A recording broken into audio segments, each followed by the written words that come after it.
उचलण्याचा प्रयत्न केला, पण तीळभर सुद्धा शिवधनुष्य हल्ला नाही.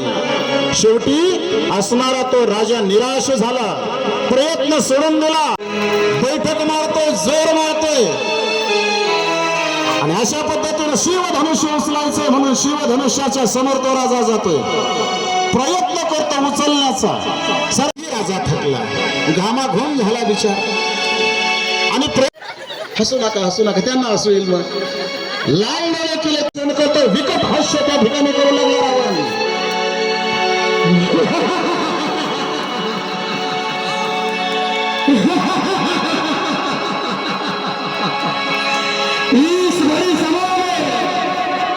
मेरा जैसा ताकतवर, मेरा जैसा शक्तिशाली कोई नहीं है. मैं इस भविष्य को इस नई सभा में सिर्फ मैं और मैं ही उठाऊंगा.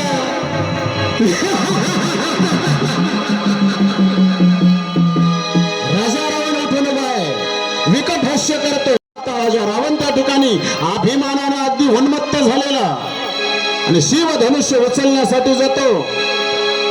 सामर्थ्य होतं रावणामध्ये, एका हाताने शिवधनुष्य उचललं रावणानं, सर्व ताकदपणा हातीपर्यंत रावणानं पाय आपटतो, उचलण्याचा प्रयत्न करतो. आपल्या छातीवरती घेऊन राजा रावण छातीवरती शिवधनुष्य पडलेलं आहे. रावणाला रावण शिवधनुष्य बाजूला न घेणार म्हणून सर्व राजे उठले. धनुष्य रावणाच्या छातीवरनं बाजूला काढलं, आणि ते शिवधनुष्य परत ज्या ठिकाणी होतं त्या ठिकाणी नेऊन ठेवलं. आणि असणारं शिवधनुष्य 10,000 राजांनी उचललं आणि मूळ स्थानावरती आणून ठेवलं. मग राजा रावण उठला. उठून मारा तो राजा रावण सगळ्यांकडे राग त्या ठिकाणी क्रोधायमान होऊन पाहतो. खजील झाला रावण, पाय आपटते, लाल वेळ केले रावणाने, आणि त्या सभेचा लंकेच्या दिशेनं राजा रावण निघून जातो. मोठ्याने बोलू लागले. जनक महाराज उभे राहतात आणि हात वारे करून बोलतायत, मला माहित नव्हतं या धनुष्याला उचलणारा या भूखंडात अजून जन्माला आलेला नाही. मला जर माहित असतं तर मी असा पणच केला नसता. एकही वीर या ठिकाणी नाही का या भूतलावरती? कोणातच सामर्थ्य नाही का या धनुष्याला? पृथ्वी निक्षत्रिय झाली की काय, वीरहीन झाली की काय? लक्ष्मण भैया उठून उभे राहतात. लक्ष्मण भैया जनक महाराजांकडे हात करून बोलू लागले, राजा तोंड सांभाळून बोल. ज्या सभेमध्ये प्रत्यक्ष रामप्रभू आहेत त्यांच्या समोर तुम्ही हे बोलता? अहो असे कितीतरी धनुष्य आम्ही लहानपणी मोडून टाकलेत. हा धनुष्य याला काय घेऊन बसलात म्हटले. असे धनुष्य घेऊन आम्ही 100 योजना पळत होतो. असं आहे सूर्यवंशाच्या कारण प्रकाश येण्याच्या अगोदर, सूर्य येण्याच्या अगोदर लालिमा प्रगट होते. लाल प्रकाश त्या ठिकाणी येत असतो म्हणून लालिमेच्या रूपात. आणि म्हणून आता प्रभू रामचंद्र समोर येतात. गुरुजींना वंदन केलं, समोर आले, भगवान शिवजींचं स्मरण केलं. सीता मैया सुनैना, सीता मैयाची असणारे मातोश्री ते विचार करू लागल्या. रावणासारखे बलाढ्य असणारे राजे या धनुष्याला उचलू शकले नाहीत, आणि असणारे हे कोमल असणारे हे युवराज प्रभू रामचंद्र समोर आले. भगवान शिवांचं स्मरण केलं. जानकीने तर डोळेच बंद करून घेतले. रामप्रभूंनी असणारं ते शिवधनुष्य एका हाताने उचललं, आणि दुसऱ्या हातानं त्या धनुष्याला जेव्हा दोरी लावत होते, प्रत्यंचा लावत होते, तेव्हा ते धनुष्य वाकलं आणि त्या धनुष्याचे 2 तुकडे झाले. त्या ठिकाणी धनुष्याचा भंग झाला.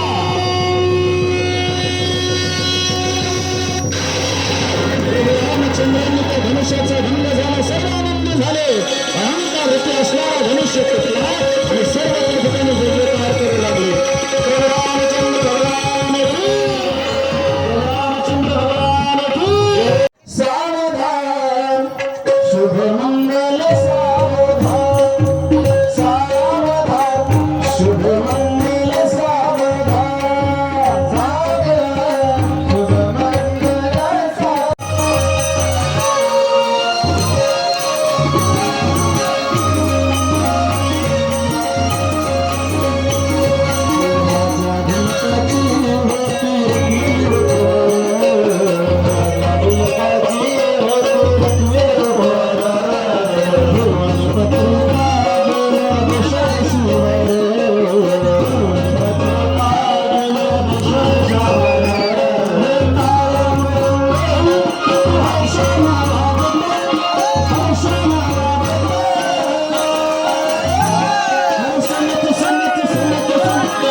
टाकणार पाहून घे जा.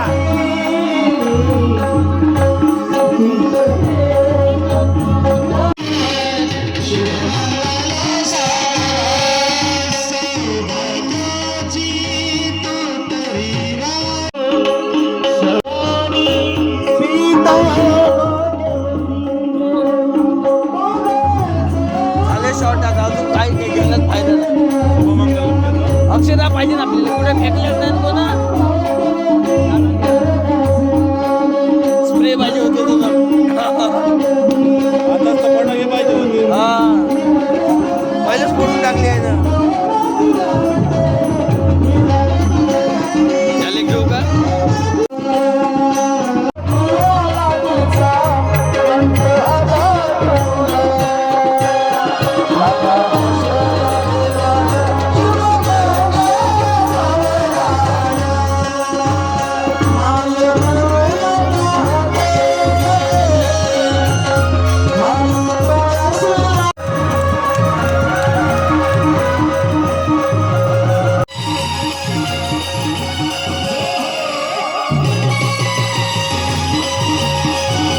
फुगड्या खेळा, कोणाला नृत्य करायचे नृत्य करा, ज्याच्यात परिणाम आपला आपला आनंद जनतेने घ्या. हा नाचायला ये बरं खेळणं घरात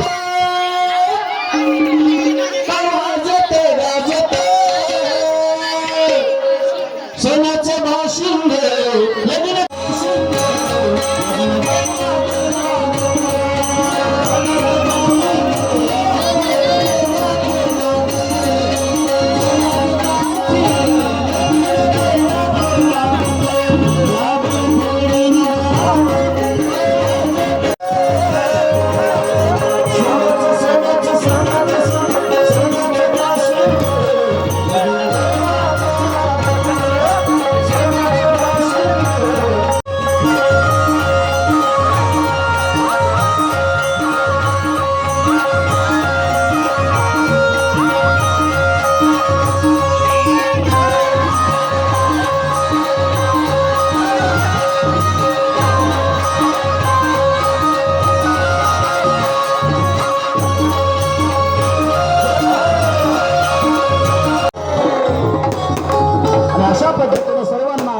सीतामय्यानं बरं मला हातामध्ये घेतलेली आहे. भगवंताच्या दिशेने सीतामय्या येतात. ऐका प्रभू रामचंद्र उंच, सीतामय्याची उंची कमी आहे.